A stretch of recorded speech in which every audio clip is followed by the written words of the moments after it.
Hello बच्चों, last video में हम लोग डिस्कस कर रहे थे अकाउंटिंग कॉन्सेप्ट। वैसे तो मेन टॉपिक था अकाउंटिंग प्रिंसिपल, और अकाउंटिंग प्रिंसिपल को दो पार्ट में डिवाइड किया गया। अकाउंटिंग कॉन्सेप्ट यानी कि एजम्पशन, और दूसरा अकाउंटिंग कन्वेंशन। हम लोग कॉन्सेप्ट पे 2 पॉइंट डिस्कस कर चुके थे, और 2 पॉइंट के बाद आगे हम लोग और डिस्कस करेंगे। तो कॉन्सेप्ट का मतलब होता है एजम्पशन यानी मान्यताएं। अब मान लो कि तुम्हारा 500 रुपये का नोट खो गया, खोज रहे हो, इधर उधर परेशान हो गए, कहाँ गिर गया, करते करते करते एक जगह जाके गिरा हुआ दिखाई दिया।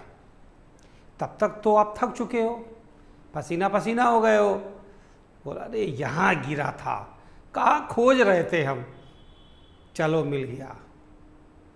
अब दूसरा ऑप्शन, 500 का नोट आपको तकिया के नीचे 3 दिन के बाद मिला, तो आपकी जो खुशी होगी, जैसे लगेगा तुम गिरा हुआ पैसा पाए हो।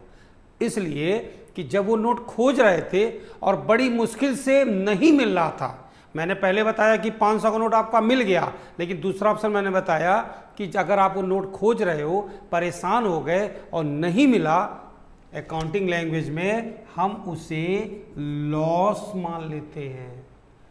और अगर इंसानी स्वभाव को देखो, मनुष्य का नेचर देखो, तो जब वो 500 का नोट खोज रहा होगा, परेशान हो गया होगा, तो बोला होगा जाने तो नहीं मिलेगा, पता नहीं तकदीर में नहीं था मेरे। तो फाइनली तुम ऐसा बोलने का मतलब क्या हुआ, लॉस मान लिए। और 3 दिन के बाद तकिए के खोल के अंदर 500 का नोट पड़ा था, वो शायद तुम छिपा के रखे थे और तुमको मिल गया। अरे तुमको ऐसा लगेगा जैसे कहीं गिरा हुआ 500 का नोट मिल गया, और वो तुम्हारे लिए क्या हो गया, प्रॉफिट। अकाउंटिंग कहता है कि जब आपका 500 का नोट नहीं मिल रहा था, तुम उसे लॉस मान लिए, उसको रिकॉर्ड करो। और जब वो 500 का नोट कुछ दिन के बाद तुम्हें मिल गया, तो उसको ऐसा एज्यूम करो जैसे तुम्हारे लिए प्रॉफिट है, उसको रिकवर्ड बोलो। यानी कि लॉस बाई थेफ्ट, यानी कि चोरी हो गई, या तुम्हारा पैसा डूब गया, बैड डेब्ट्स हो गया। तो जब वो पैसा मिल गया, तो चूंकि पहले तुम लॉस मान लिए थे, तो आगे से उसको प्रॉफिट एज्यूम करोगे और वो रिकवर्ड के जैसा होगा। ये हमारी अकाउंटिंग हमारी मान्यताओं पर आधारित होती है। वैसे तो बहुत सारे रूल्स बने हैं, उसी को तो हम लोग कॉन्सेप्ट बोलते हैं, जो रूल्स कहते हैं लोग। क्योंकि अकाउंटिंग का आविष्कार हुआ 1494 में, जिसको बुक कीपिंग का नाम दिया गया। और जब जब हमारी ज़रूरत होती गई तो कॉन्सेप्ट आते गए। जैसे आपको मैंने पिछले एग्जाम्पल में बताया भी था, पहले बल्ब था, फिर CFL आया, LED हो गई। अब क्या पता कि कुछ और भी आविष्कार हो जाए जो हमें आपको नहीं पता है, और काफ़ी इजी लगे, सस्ता भी पड़े। तो अकाउंटिंग में नीड बढ़ती गई, और उसके रूल्स को फॉलो कराने के लिए कॉन्सेप्ट लाया गया। अगला पॉइंट हम लोग डिस्कस करेंगे 2 पॉइंट के बाद, एक्रूअल कॉन्सेप्ट। एक्रूअल का मतलब होता है एक्रूड। एक्रूड का मतलब होता है कि जो मनी तुम अर्न कर चुके हो, but you have not receive. जैसे रिक्शा पे बैठे, रिक्शा वाला बोला भैया 20 रुपया लेंगे, तो रिक्शा वाला 20 रुपये तय हो गया, रिक्शा वाला चल गया, तुमको जहाँ डेस्टिनेशन वहाँ पहुँचा दिया। तो रिक्शे वाले ने तुमको पहुँचा दिया, कमा लिया है, लेकिन पैसा हाथ में नहीं आया, इसे बोलते हैं एक्रूड। लेबर तुम्हारे घर काम करता है, मकान बन रहा है, अब 4 दिन की मजदूरी तैयार हो गई, उस लेबर के लिए क्या है, एक्रूड है। हमारी अकाउंटिंग कहती है कि आप सामान बेचो, पैसा मिले तो और ना मिले तो भी, यानी तुम कैश सेल करो या क्रेडिट सेल करो। आप कैश सेल करिए या क्रेडिट सेल करिए, क्रेडिट का मतलब उधारी, अकाउंटिंग में रिकॉर्ड जरूर करो। हमें लगता है, हमारा ऐसा खुद का पर्सनल सोचना है कि बहुत पहले जब अकाउंटिंग शुरू हुई होगी, तो धीरे धीरे लोगों का भरोसा बना होगा, गुडविल बनी होगी, कस्टमर दुकानदार से कहा होगा भाई आप तो जानते हैं मैं तो वो सामने वाले मकान में रहता हूँ, तो मैं पैसे कल दे दूंगा, मैं सामान ले जाऊँ। तो शायद ऐसा लगा होगा ये भाई इसकी रिकॉर्डिंग कैसे करें। तो अकाउंटिंग कॉन्सेप्ट आ गया कि भैया उधारी बेचो तब भी लिखो, नगद बेचोगे तब तो लिखोगे। तो एक्यूरेट कॉन्सेप्ट में ये बताया गया कि हम कोई भी ट्रांजैक्शन अगर क्रेडिट पे भी करेंगे तो अपनी अकाउंटिंग में रिकॉर्ड करेंगे।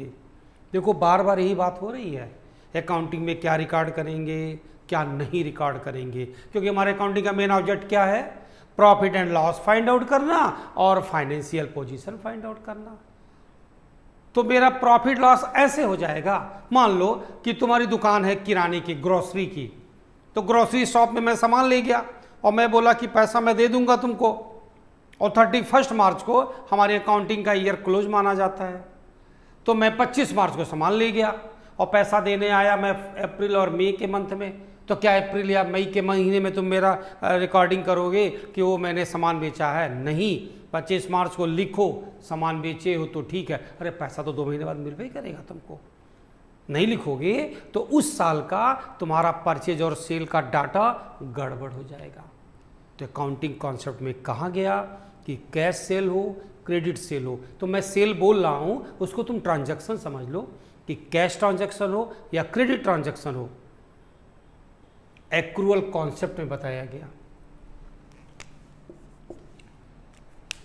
आपके घर में एसेट्स है, आपके घर में टीवी है, फ्रिज है, कूलर है, एसी है, मोटर कार है, और ये सारे सामान आए आपके 1942 में, और ये तो 2020, 21, 22 आगे चल रहा है। तो क्या सबकी वैल्यू वही है क्या? क्योंकि जो घर सामान तुम्हारे घर में है वही सामान मेरे घर में भी है, एसी, पंखा, कूलर, मोटर कार, सब कुछ।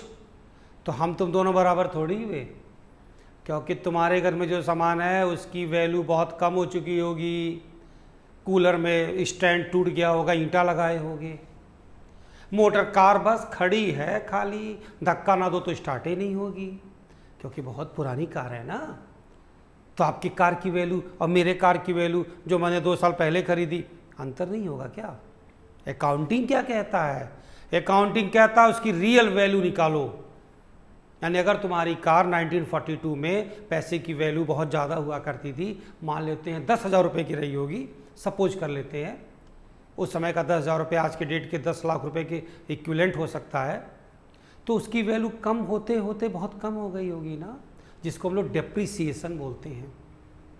तो अकाउंटिंग कहता है कि अपनी बैलेंस शीट में तुम हर एसेट्स के, हर गुड्स के कॉस्ट प्राइस को लिखोगे, लागत मूल्य को लिखोगे। अब एक दूसरी बात सुनिए, सपोज करिए कि तनिक शोरूम आप ही का है और सारी ज्वेलरी भरी हुई है। तनिक शोरूम आपका है और आप शाम को 8 बजे शोरूम लॉक करते हो, फिर अगले दिन सुबह 11 बजे खोलते हो, उसमें सब ज्वेलरी भरी हुई है। ऐसा है कि जो गोल्ड है ये इंटरनेशनल मार्केट है और ये 23 घंटे चलता है, यानी आपकी दुकान तो बंद हो गई, अब तो आप कल सुबह 11 बजे आने वाले हो ना, लेकिन गोल्ड का रेट चल रहा है इंटरनेट पे। इंटरनेट पे गोल्ड का मार्केट खुला हुआ है, वो रात के 12 से 1 खाली बंद रहता है, बस 23 घंटे चल रहा है। तो जो तुम्हारी दुकान के अंदर सोना रखा हुआ है ना, उसकी भी वैल्यू प्लस माइनस होती जा रही है।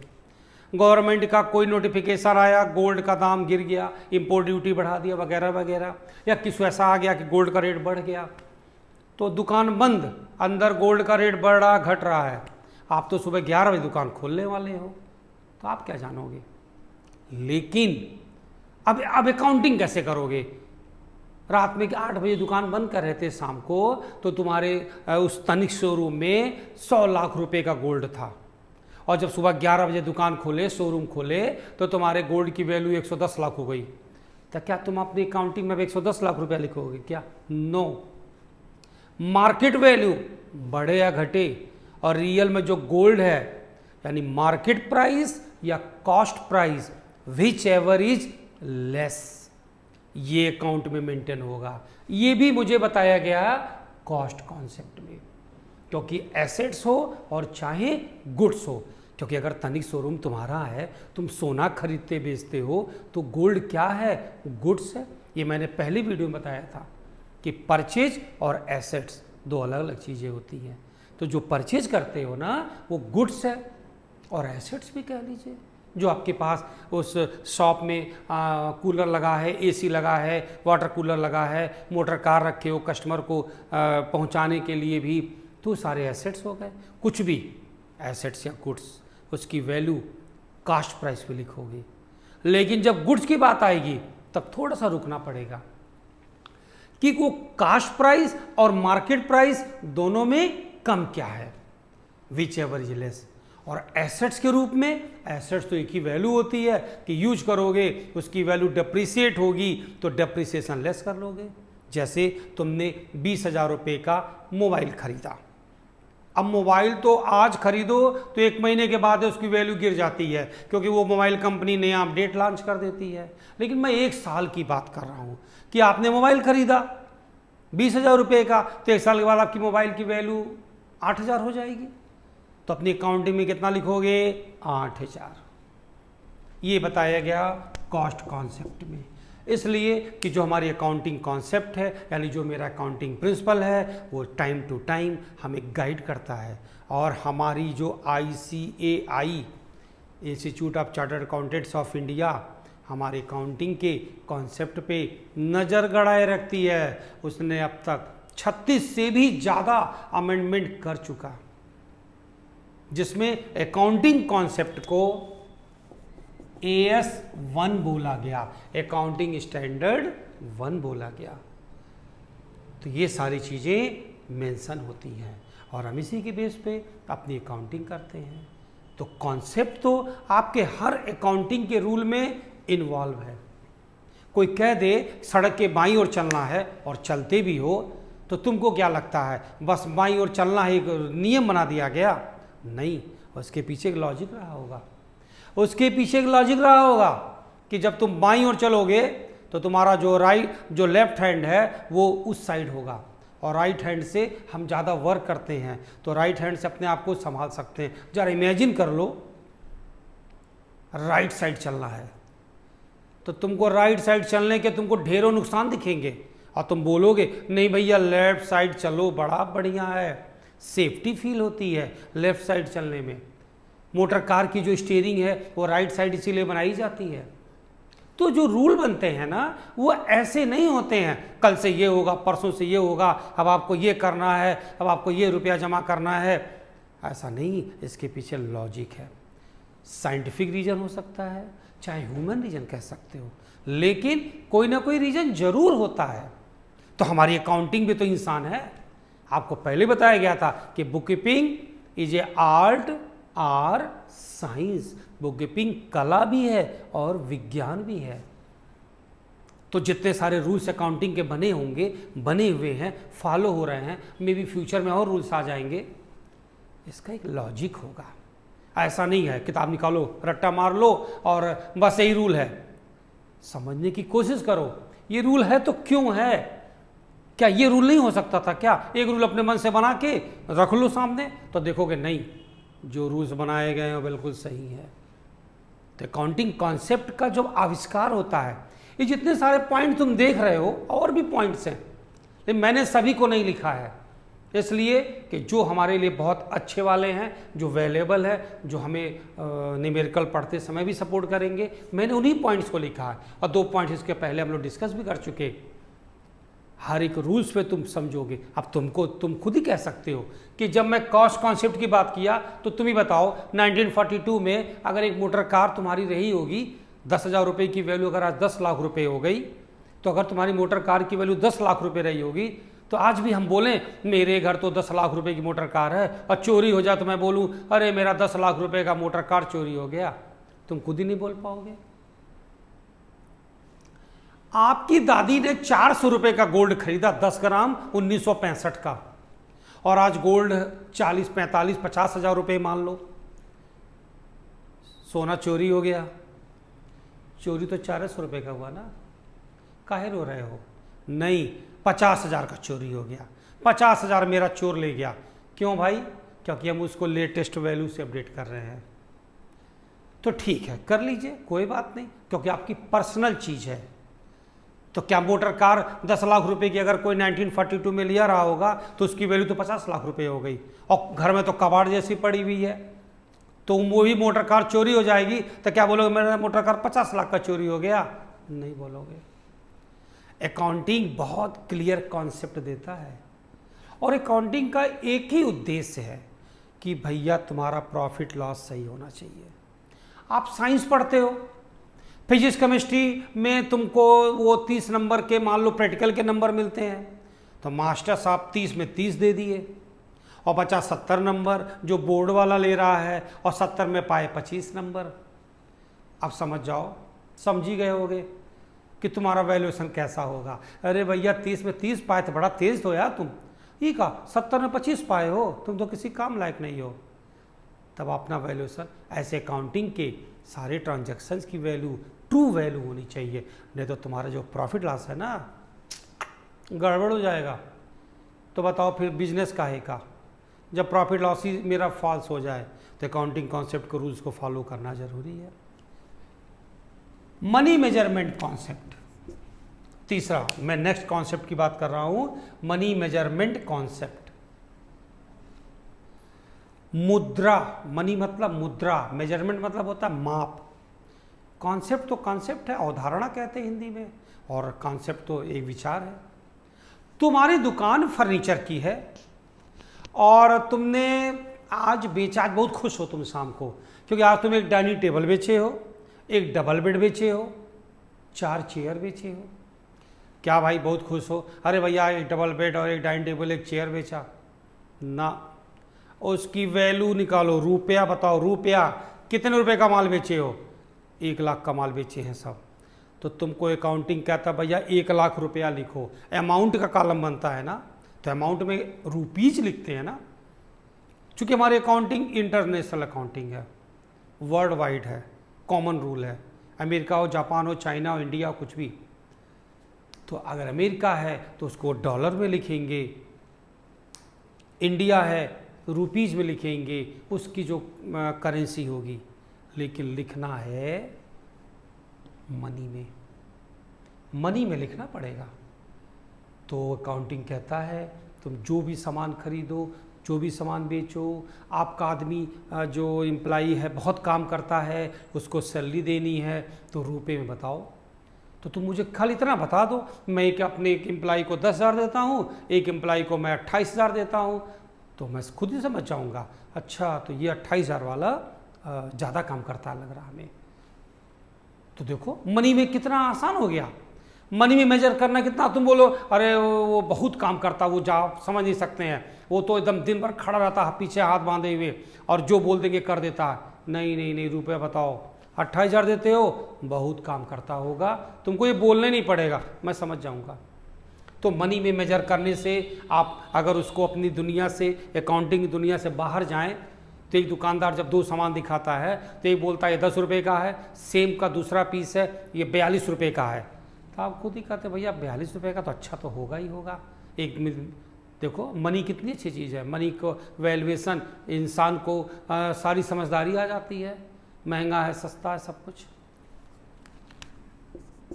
डुअल एक्सपेक्ट कॉन्सेप्ट, 2 वर्ड आए थे, डेबिट और क्रेडिट। तो अकाउंटिंग ने ये बताया कि आपका जो डेबिट है और जो क्रेडिट है दोनों मेंशन करना है। अगर 100 रुपये डेबिट तो 100 रुपये क्रेडिट। तो किसी भी ट्रांजैक्शन में अगर कम से कम 2 बातें नहीं होंगी तो हम उसको अपनी अकाउंटिंग में रिकॉर्ड नहीं करेंगे। आपकी चाय की दुकान है और मैं आपका टीचर हूँ और मैं उस रास्ते से गुजर रहा था, तो आपने कहा रे सर जी चाय पी के जाइए। अब हमसे तुम पैसे लिए नहीं, लोगे नहीं, तो हम चाय पी के चले गए।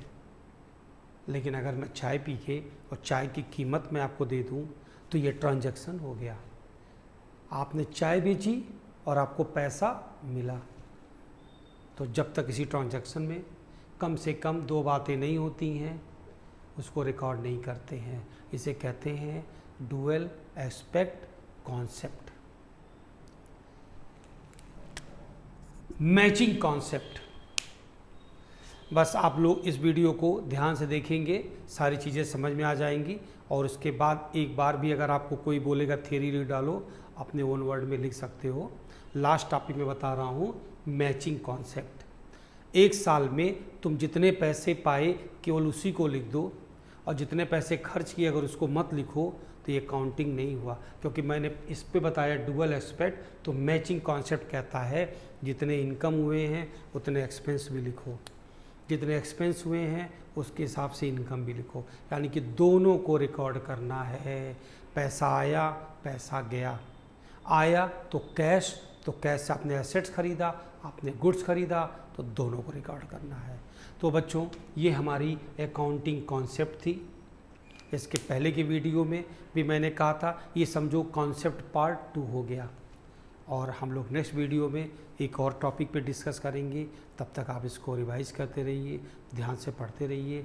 NSY एजुकेशन हिंदी हमारा चैनल है, आप उस पर और भी सब्जेक्ट का फ़ायदा उठा सकते हैं। अपने दोस्तों को भी बताइए, सारे सब्जेक्ट मिलेंगे आपको। ठीक है बच्चों, बाय।